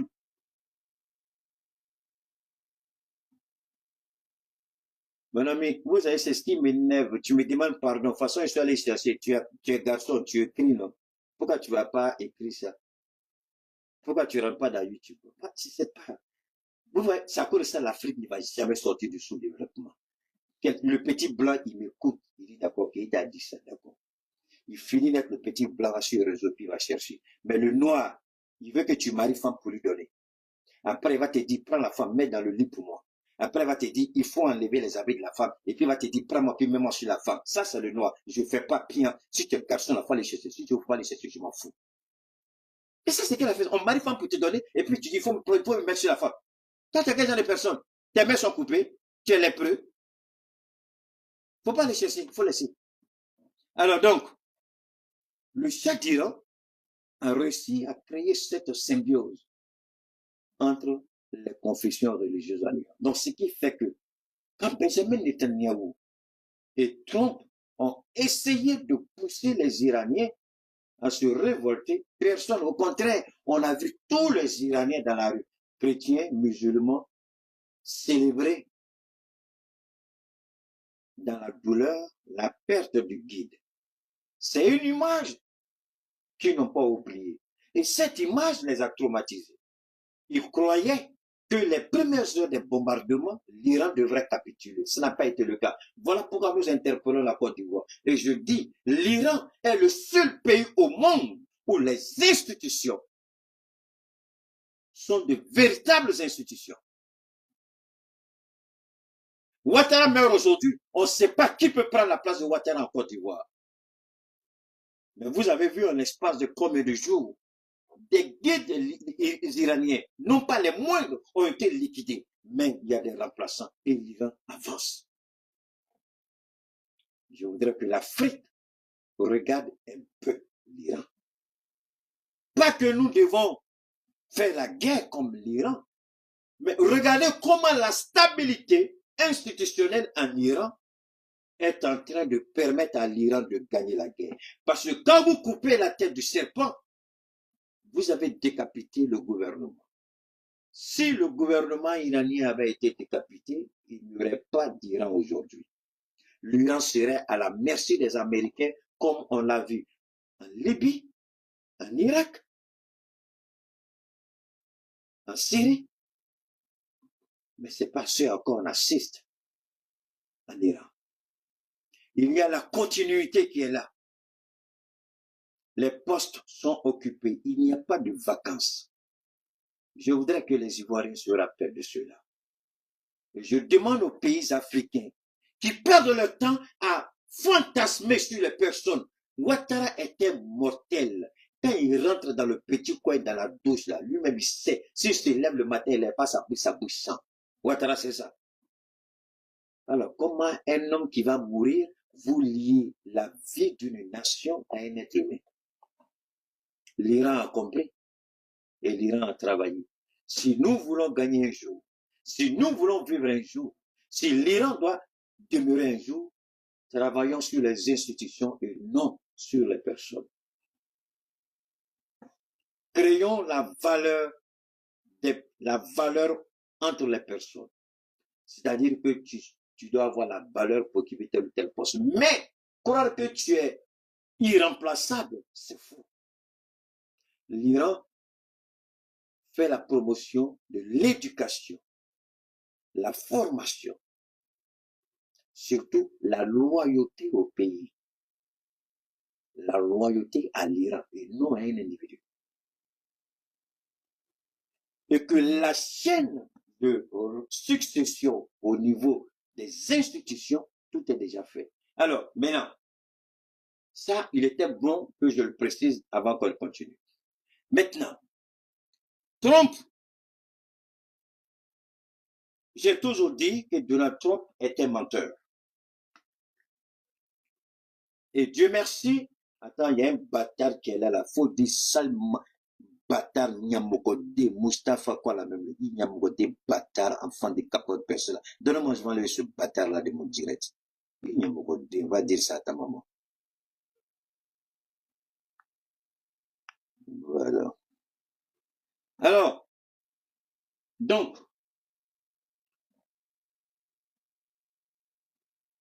on continue. L'Iran, Trump a trop parlé sur l'Iran. Trump a trop parlé. Et il dit une chose aujourd'hui, demain matin, il vient dire le contraire. Et finalement, le monde a commencé à traiter Donald Trump de menteur, de psychopathe. Voilà, même, il y a des gens même qui l'appellent de dérangé. On dit même qu'il est dérangé. Donc Donald Trump, il n'est plus lui-même. Donald Trump, il est malade. Il se ment. Et sans gêne, je vous ai dit que c'est quelqu'un qui n'a pas honte. Il n'a pas de dignité. Il n'a pas honte. Donald Trump, permettez-moi, Donald Trump, un jour il vient et dit, on a tout détruit. Il n'y a plus rien en Iran. Tout a été détruit. Tout a été détruit. Tout a été détruit. L'Iran n'existe plus. Mais on découvre quoi? Permettez-moi, comme j'ai changé, je vais venir ici, j'ai changé un peu, j'ai pas eu le temps de recalibrer. Alors, en Iran, Attendez, hein. Alors, allez, je vous en prie, l'Iran a, qu'est-ce que l'Iran a fait? D'abord, un Trump, après avoir menacé 48 heures, il est revenu, il dit, il donne 5 jours. 5 jours là, ça c'était le lundi. Lundi, mardi, mercredi, jeudi, vendredi, ça fait 5 jours. Maintenant, il dit plus aujourd'hui. Il dit, je crois, le 5 avril ou le 2 avril, je sais plus entre les deux, il a dit quelque chose d'autre. Il faut ouvrir le détroit. Mais attention, l'Iran dit, le détroit n'est pas fermé. Nous disons que les ennemis de l'Iran ne passeront plus par notre détroit. Et tous ceux qui doivent passer par le détroit désormais, ce que nous exigeons, si c'est en yuan, vous passez. Si c'est en dollars, vous ne passez pas. Et puis, c'est pas faux. Les bateaux chinois passent. Je répète, les bateaux chinois passent. Mais seulement les bateaux israéliens, américains ne passent pas. Donc, ils ont bloqué le port par rapport à un certain nombre de pays. Alors, maintenant,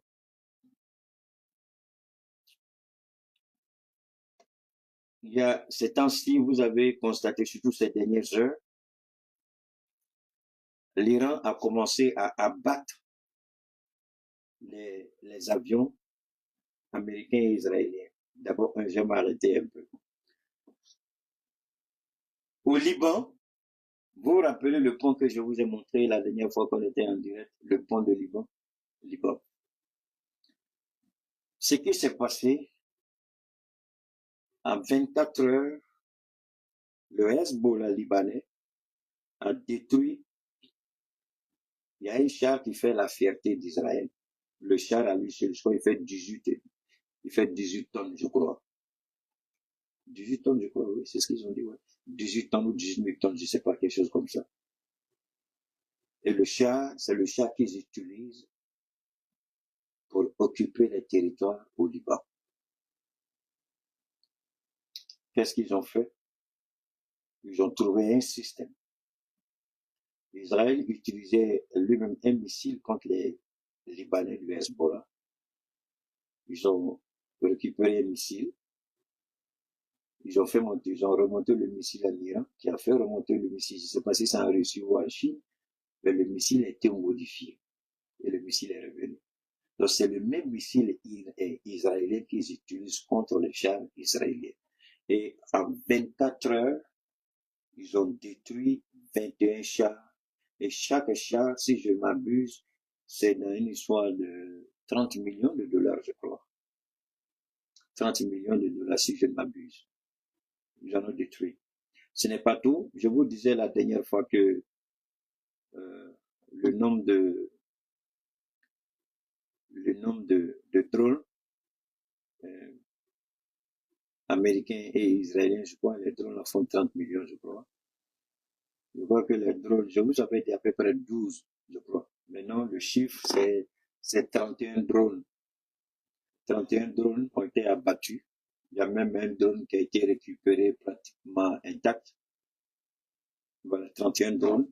Les deux communes, Israël et puis États-Unis, 31 drones. Alors, ce sont les questions que les gens posent à Donald Trump et ça l'énerve. On dit, mais tu dis que l'Iran n'a plus de système de défense. Il y a 31 drones qui ont été abattus avec image à l'appui. Non, c'est pas Shah Abraham, c'est un nom juif, c'est pas Shah Abraham. Souvent, c'est pas ça, c'est un nom bizarre. C'est parce que j'ai pas envie de nous fatiguer, sinon j'allais vous présenter ça, j'allais vous présenter les chars tout de suite là. Le char, il faut, après tu rentres dans le truc, tu mets le char israélien, c'est un nom. Mais je crois que c'est la fierté d'Israël, c'est Israël même qui a conçu le char, quoi, en fait. Ça vient pas d'ailleurs, c'est une fabrication israélienne. Voilà, c'est le nom qui est la Merkava. Merci beaucoup, Merkava. Voilà, le nom, c'est pas Abraham, c'est Merkava. Merci beaucoup, les gars. Alors, donc, on pose la question à Trump à 3 reprises, avec ce que j'ai vu, mais sinon plus que ça. La première, c'était dans le bureau ovale. La deuxième, c'était dans une réunion Et puis la troisième, il s'adressait à l'OTAN. La même question est revenue en 3 reprises. On dit, mais tu dis que l'Iran n'a rien. Mais comment l'Iran arrive à abattre au moins jusqu'à 30 drones qui font 30 millions chacun, c'est beaucoup. Il dit fake news. On dit, mais les images sont là. Bon, vous le connaissez, il n'aime pas la contradiction. Et maintenant, en plus de ça, il y a F-16, F-18, F-35. Bon, je ne sais pas si effectivement ils ont été... En tout cas, du côté d'Israël, il y a eu des avions abattus. Il y a même un pilote, je crois, 2 ou 3 pilotes, pardon, israéliens qui ont été arrêtés. Ils ont pu s'éjecter de leur avion. On dirait qu'ils ont mis la main sur, on les a arrêtés. Bon.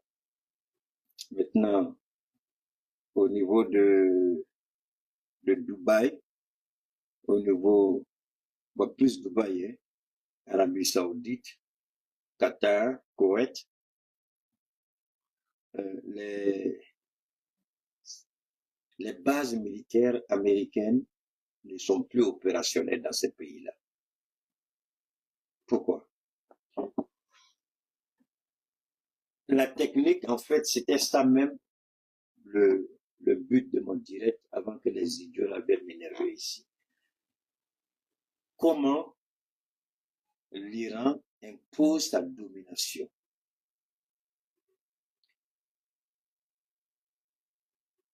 L'Iran a planifié cette guerre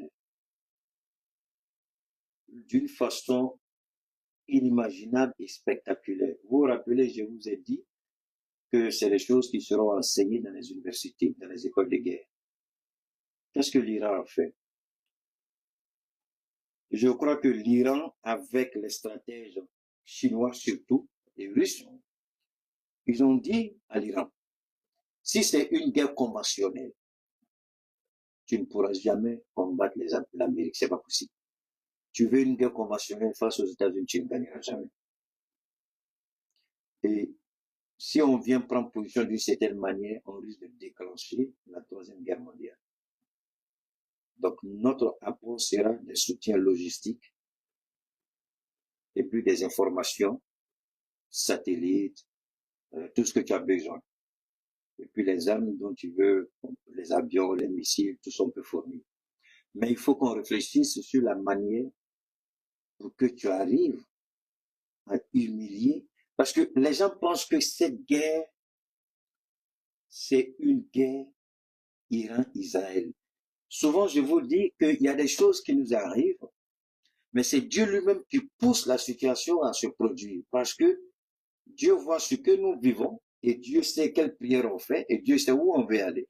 Donc souvent, quand ces genres de situations se présentent à nous, on ne les voit pas très souvent comme étant, au lieu de les voir comme étant des difficultés, on dit attention, ça doit me servir de tremplin pour aller de l'avant. Il faut que j'arrive à évoluer. Ça ne doit pas m'arrêter. Mais nous, Africains, c'est ça qui nous tue. Quand on va difficulté, tout de suite, on est bloqué.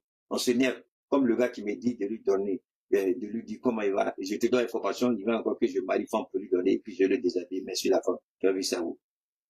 Alors, donc,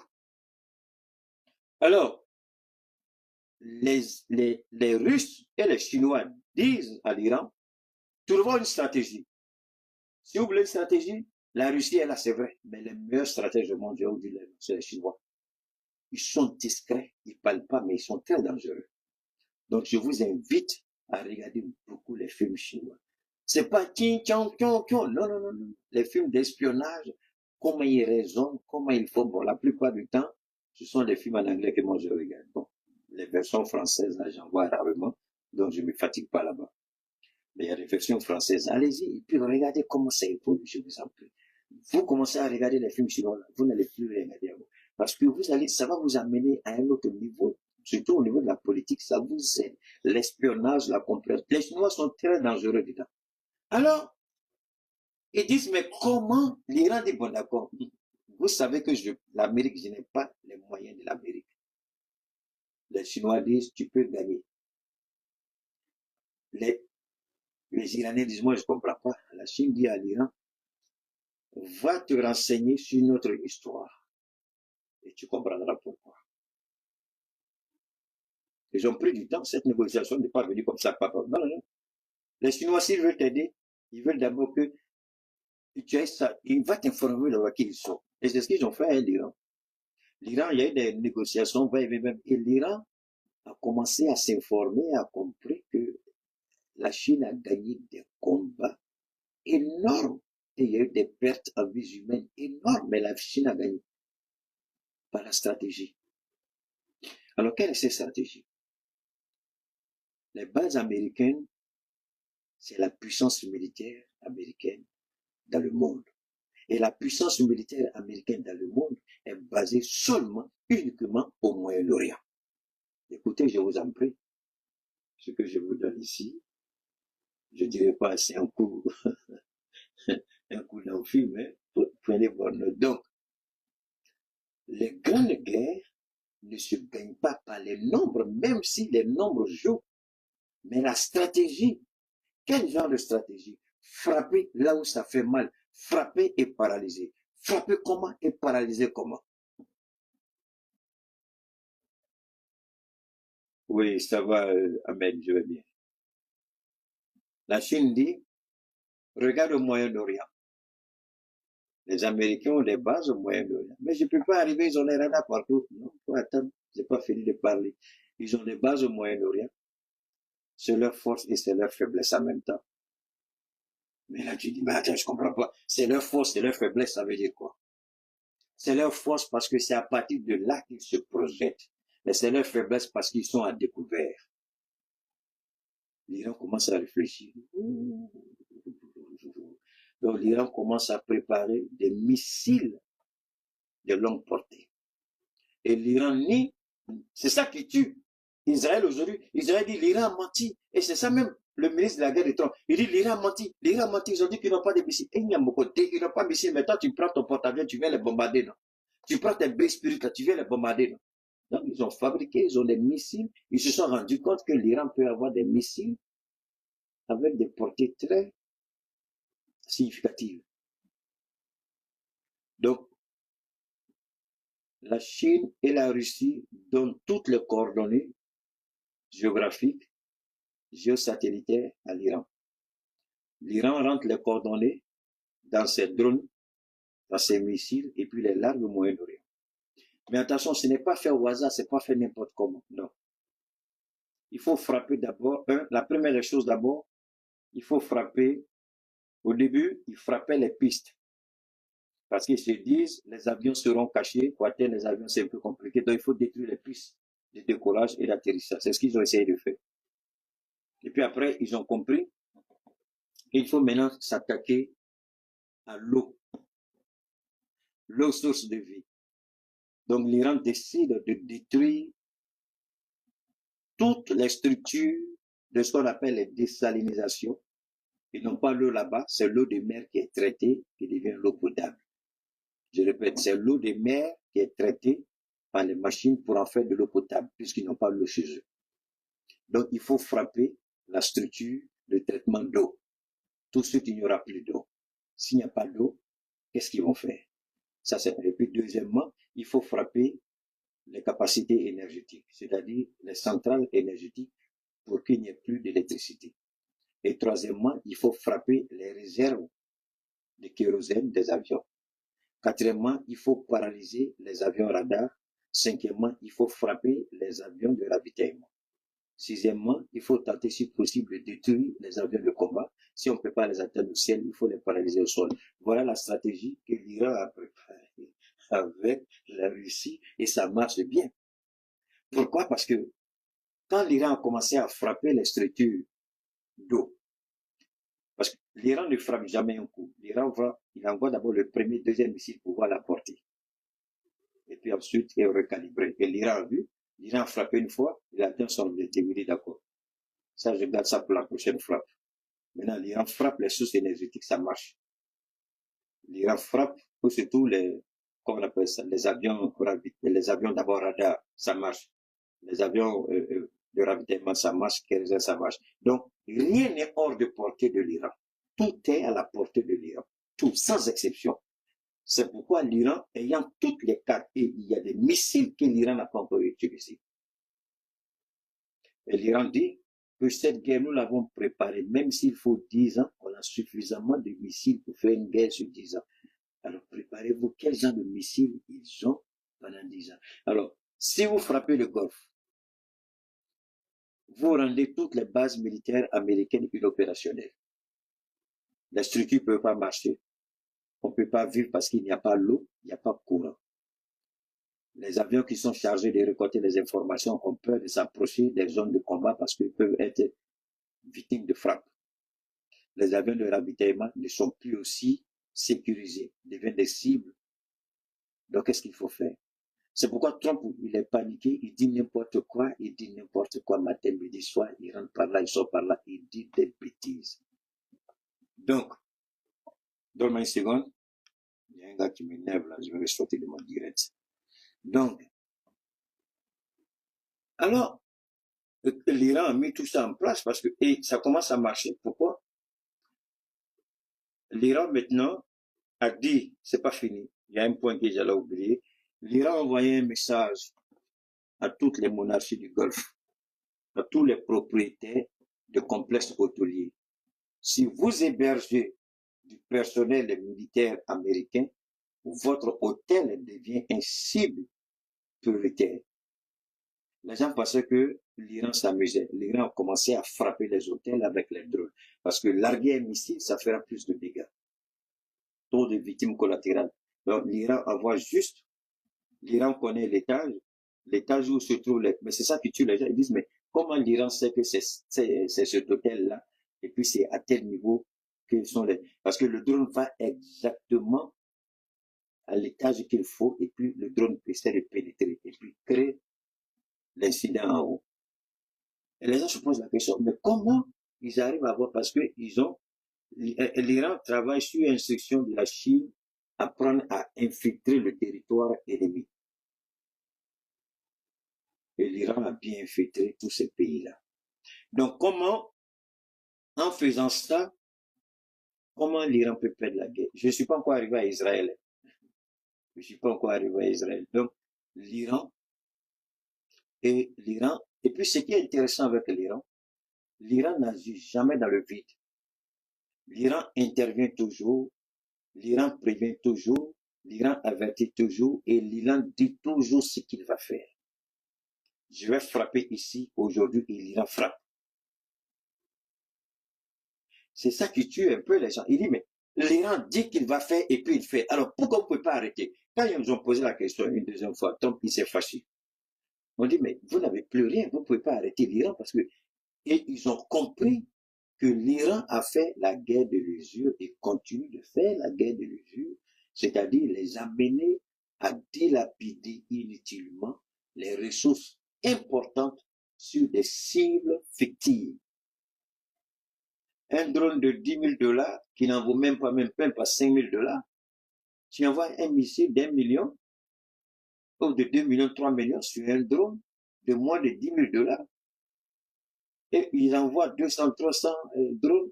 Tu as dépensé au moins, une seule journée, tu as dépensé au moins 500 millions de dollars. Sur même pas, eux n'ont même pas fait les 500 000 francs, les 500 000 $. Toi, tu dépenses déjà 500 millions alors qu'ils n'ont même pas dépensé 500 000 $. Et c'est là que Trump est très énervé, vous le savez, il est versatile, il est très émotif, il est très rancunier, il est très hautain, il est mal élevé, il est très jaloux, et puis il ment. Donc, quand c'est comme ça, parce que le mensonge de Trump, une parenthèse, le mensonge de Trump ne l'inscrivait pas dans la stratégie de la guerre. C'est hier que je suis tombé sur une information qui m'a laissé bouche ouverte. Et ils disent que les gens font les montages au niveau du Pentagone et envoient les vidéos à Trump pour lui dire voilà les résultats. Mais ces résultats contrastent avec la vérité et la réalité sur le terrain. Et sachant qui est Trump, donc on lui donne ce qu'il veut. On lui donne ce qu'il veut voir, on lui donne ce qu'il veut entendre. J'ai dit, mais c'est pas vrai. Et ça, c'est les gens du Pentagone qui disent ça. Ils disent, ils font un petit montage de 2-3 minutes, ils envoient à Trump, et puis Trump lui dit. Et quand vous l'entendez parler, je vous ai dit une fois, une chose très importante en ce qui concerne la présidence des États-Unis d'Amérique. L'institution de la présidence des États-Unis est le symbole de la stabilité des marchés économiques mondiaux dans le monde. Je répète, l'institution, pas la personne, l'institution, l'incarnation de l'institution de la présidence. La présidence, merci beaucoup mon frère Abou, je répète, l'institution de la présidence des États-Unis est le symbole de la stabilité des marchés mondiaux. Alors, comme Trump est versatile, il est malade, il ment, il est complexé, il n'aime pas perdre. Au moins des vidéos, on lui donne, et c'est sur cette base qu'il tient le narratif. Et le narratif a pour objet de sécuriser, d'assurer les marchés. Mais ils se sont rendus compte que ce que Trump dit est en totale contradiction avec eux, les rapports qu'ils reçoivent. Parce que c'est vrai que les marchés écoutent le président. Mais eux aussi, ils ont leurs propres éléments.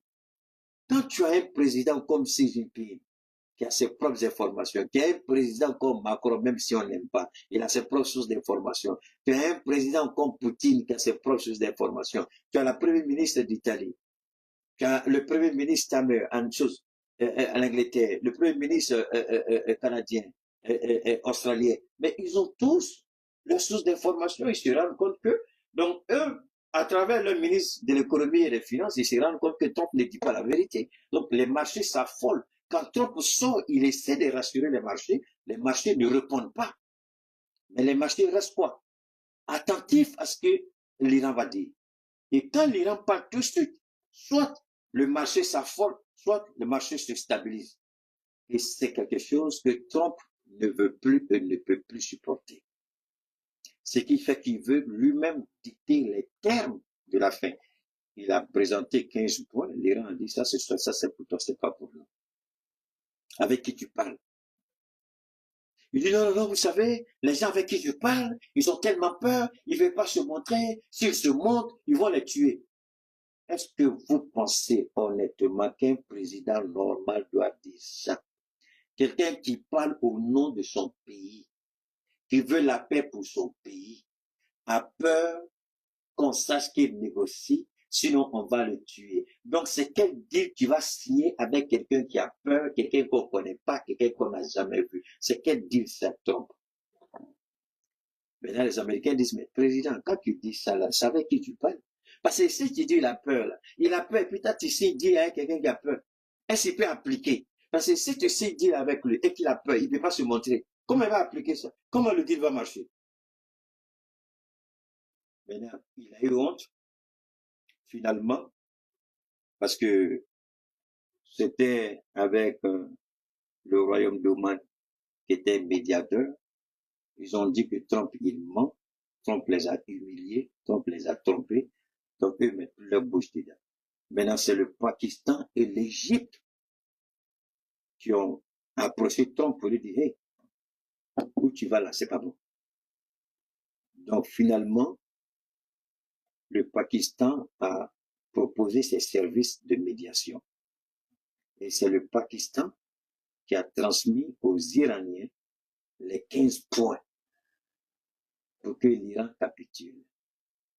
Et l'Iran est sorti à la télévision d'État pour dire que ces 15 points, elle n'a même pas besoin de les lire, ne sont pas acceptables et ça ne s'applique pas. Il dit, c'est quand vous perdez la guerre que vous pouvez accepter ça. Nous sommes en train de gagner la guerre, pourquoi on va accepter? Et nous, on a 5 points. Les 5 points, on ne veut plus voir de base militaire au Moyen-Orient. Le détroit d'Ormuz nous appartient exclusivement. Et vous allez payer tous les dégâts que vous avez causés. Et on ne veut plus jamais une guerre, on veut une garantie internationale pour protéger l'Iran. Voilà les 5 points. Alors, mais tout le monde sait qu'en disant aux Américains de ne plus être dans le Golfe, tout le monde sait que l'Amérique n'est Amérique que parce qu'elle est dans le Golfe. Mais l'Iran a posé des conditions. Il y a des endroits où c'est des conditions souples, il y a des endroits où c'est des conditions dures.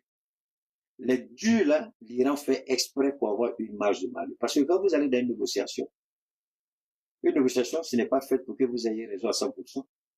Donc, en disant, on ne veut plus voir les bases américaines dans le Moyen-Orient. L'Iran sait que ce sera un point d'achoppement. Mais l'Iran aura raison. Pourquoi? Parce que l'Iran dit en même temps aux pays du Golfe, vous gardez les États-Unis, vous devenez toujours une cible pour l'Iran. Et vous savez que nous sommes prêts à aller à la guerre jusqu'au dernier Iranien. Est-ce que vous êtes prêts à ça? Maintenant, c'est les pays du Golfe qui, à leur tour, vont commencer à demander aux États-Unis, même si l'Amérique ne va pas quitter, réduire la présence américaine dans le Golfe. Et ça va arriver. Ils seront obligés de réduire leur présence. Parce que même si l'Iran ne l'avait pas dit, de vous à moi, vous êtes en Iran, vous êtes par dans le Golfe, et vous êtes une cible. L'Iran vous frappe, l'Iran vous frappe, l'Iran vous frappe, et l'Amérique ne peut rien faire. L'Iran vous frappe, l'Amérique ne peut rien faire, l'Amérique ne peut rien faire. Vous allez où? Mais vous êtes alliés. Vous êtes là parce que vous voulez m'aider, parce que je vous laisse mon territoire, en retour, vous me soutirez en cas d'agression. Mais les Américains n'ont rien fait depuis que cette guerre a commencé pour aider ces pays-là. Ces pays-là n'ont utilisé que leurs propres ressources, leur propre système de défense. Mais l'Amérique est tellement à court de trucs que l'Amérique a commencé à négocier et avec la Corée du Sud, avec le Japon, parce qu'ils n'ont plus, et Israël est en train de craquer. Donc, les systèmes les projectiles intercepteurs au niveau des pays du Golfe, c'est fini. Faut être. Donc, ils ont besoin d'aller parce que bon, moi je vous ai dit, la production, ça prend du temps. Vous pouvez passer 1 milliard, la commande d'1 milliard aujourd'hui, mais c'est même pas sûr que vous ayez dans 2 ans, 3 ans, 5 ans. Parce que ils ont créé leur monde avec le mensonge. Donc, le mythe de la puissance militaire devrait dissuader tout le monde. Et c'est ce mythe que l'Iran a brisé. C'est pourquoi ils sont obligés d'utiliser ils n'ont jamais imaginé. Si vous voulez même, l'Amérique n'a jamais été défiée tel que l'Iran le fait, même pas pendant la Première Guerre mondiale, même pas pendant la Deuxième Guerre mondiale. La Deuxième Guerre mondiale, les Japonais ont attaqué leur bateau, c'est vrai. Mais l'Amérique n'a jamais été frappée tel que l'Amérique est frappée aujourd'hui dans le Moyen-Orient. Personne ne pouvait imaginer qu'un État pouvait attaquer l'Amérique avec une telle force, une telle brutalité, une telle puissance dans le Moyen-Orient. Personne ne pouvait imaginer ça. Ça a été fait. L'Amérique a frappé. L'Amérique a été frappée. L'Iran a frappé. Et les pays du Golfe ont dit que, je suis tombé sur ça aujourd'hui, ça m'a laissé bouche bée, ils disent, on ne peut pas réagir pour éviter. Mais on leur a dit, vous réagissez, c'est fini pour vous. Alors, un pays qui a déjà reçu plus de 50 000 bombes, mais qui arrive à lancer des missiles. Donc, même si vous vous fâchez là, vous allez lancer des missiles là pour aller où? Vous allez lancer sur quoi? Alors que vous avez encore des hôtels, vous avez encore des aéroports, vous avez encore des champs pétroliers, vous avez encore plein de belles choses que l'Iran n'a pas touchées. Donc, vous rentrez en guerre, l'Iran détruit tout. Qu'est-ce que l'Iran dit? L'Amérique détruit, nous on ne veut pas. L'Amérique nous attaque, on rase complètement toutes les choses, toutes les structures énergétiques dans le Moyen-Orient.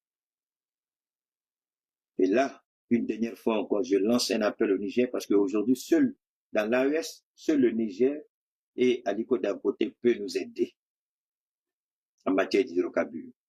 Ça ne viendra plus de là-bas. Ça ne viendra plus de là-bas. Faut pas se blaguer parce que les gens ont perdu la capacité de production. Si je parle, vous allez dire que j'exagère. Mais attendons que la guerre finisse et puis ce qu'on dit en anglais, aftermath. Et puis regardez après. Après la guerre, là, il y a des pays qui ont déjà dit, on n'est même pas prêt d'être opérationnel avant 2 ans, 3 ans. Parce que les installations qui ont été détruites coûtent de l'argent et la construction, c'est pas des petits trucs, c'est pas un tuyau, on va venir remplacer. il y a des installations, il faut remplacer tout le système. Alors que ce sont des choses qui ont été faites sur mesure. C'est pas des choses qui sont là, qui existent là, et que vous allez trouver là. Donc, c'est des choses qui existent. Enfin, c'est des choses, excusez-moi, c'est des choses qui ne sont pas là, comme de façon standard. Non. C'est fait sur mesure. Donc, il faut les refaire. Il faut trouver le matériel. Il faut réactiver la chaîne de production. Ensuite, il faut venir les installer. Ensuite, il faut former les gens. Donc, 2 ans, 3 ans, ce sera pas. Donc, dans 2 ans, 3 ans, ce sera pas chaud.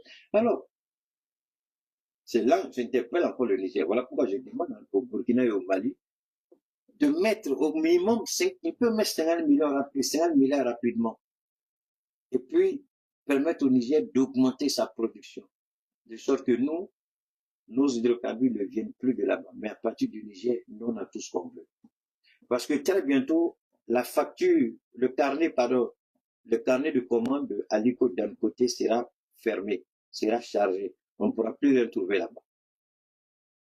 Dans 2 semaines, le carnet de commande d'Aliko d'un côté sera fermé au moins pour les 2 années à venir. C'est-à-dire que les commandes qu'il prend là, il ne peut plus prendre d'autres commandes. C'est une commande sur 2 ans. C'est pourquoi j'interpelle encore nos présidents de l'AES. On risque d'être surpris. Une fois, quelqu'un me dit, mais est-ce que le gouvernement, ici, est-ce que, excusez-moi, je n'insulte personne, est-ce que nos importateurs d'hydrocarbures, est-ce qu'ils peuvent? Ils ne peuvent pas. Ils ne peuvent pas. Parce que là, ce sont les États qui vont négocier. C'est pas 2, 3 gars là qui vont aller, avec quelle capacité ils vont aller négocier. Et puis d'ailleurs, c'est au Mali, j'ai vu que on voit les gens sur notre club. C'est pas les privés, c'est l'État qui va négocier ça. C'est au Mali que j'ai vu. Et Dieu merci qu'Assimi soit arrivé, il faut qu'on mette un terme à ça. C'est le gouvernement qui négocie ça. C'est pas les exportateurs. Non, c'est pas eux. Alors, pourquoi il y a cette guerre? Pourquoi l'Amérique a attaqué l'Irak? À cause du pétrole? Mais c'est le gouvernement américain qui va péter. Non, il a fait pourquoi? Pour la consommation des Américains. Il a fait pourquoi? Pour les entreprises américaines. Mais c'est ça la réalité. Ils ont attaqué l'Iran là, c'est quoi? On a attaqué la Libye là, c'est quoi? Vous croyez que ce sont nos producteurs, 2, 3 là, qui peuvent aller négocier devant Aliko d'un côté? Est-ce qu'Aliko même aura le temps pour les écouter? Ils vont aller, dites à votre président, ça, le président Goïta, moi je parle. Parce que c'est le président qui peut y aller comme moi, c'est besoin de 200 000 tonnes. C'est pas eux. Tu allais prendre 5 000 tonnes, 10 000 tonnes, là, est-ce qu'Aliko d'un côté va t'écouter? Il n'a pas le temps pour ça. Lui, pas de 100 000, 200 000, 300 000, 500 000 tonnes. Est-ce qu'on a quelqu'un ici qui allait dire, moi, je vais prendre 10 000 tonnes, ou 100 000 tonnes? Il n'y en a pas. On a qu'à arrêter de se blaguer, il n'y en a pas. Hein? Il est temps que le gouvernement malien intervienne dans la distribution d'hydrocarbures. Il est temps que l'État du Mali intervienne et que, du côté du Niger, qu'on commence déjà à, et que le carnet de commande du Niger aussi soit bouclé déjà pour les 3 pays de l'AES. Parce qu'on aura de sérieux problèmes de carburant. Faut pas se blaguer. Ça va arriver. Ça va arriver. Parce que cette guerre-là, ce ne sera pas fait selon la volonté de Trump. Ce sera fait selon la volonté. Alors, ils ont demandé que j'ai jamais fallu oublier ça. On a vu Marco Rubio qui a rencontré les pays du G7, les 7 grandes puissances économiques, pour aller les rassurer, puisque le président Trump n'arrive plus à rassurer les marchés. Donc, il envoie Marco Rubio. Mais ce qui est malheureux, qui négocie? C'est Marco Rubio qui devait être en train de négocier avec les Iraniens. Mais pourquoi c'est son beau-fils qui négocie? Vous voyez comment Trump gère un peu le pays à la façon Ouattara, là. C'est un peu ça. Et c'est mélangé, il ne peut plus s'en sortir. Donc, ils disent au pays du G7, la guerre va continuer dans 2 semaines, 4 semaines maximum, c'est-à-dire dans encore 1 mois. Mais l'Iran vous dit, moi je suis prêt à faire cette guerre-là sur 10 ans. J'en ai les capacités, je me suis préparé. Et vous dites, dans 4 semaines. Mais 4 semaines, là, vous allez faire quoi? Ou bien vous allez lancer une bombe atomique. Mais vous lancez une bombe atomique, là. Priez Dieu que la bombe que vous allez lancer sur l'Iran détruise complètement l'Iran jusqu'au sous-sol, tout ce qu'il y a. C'est-à-dire que personne au monde ne reste en vie en Iran. Parce que même s'il y a un seul Iranien avec une seule main, il y a un bouton, quand il va appuyer, Israël va disparaître.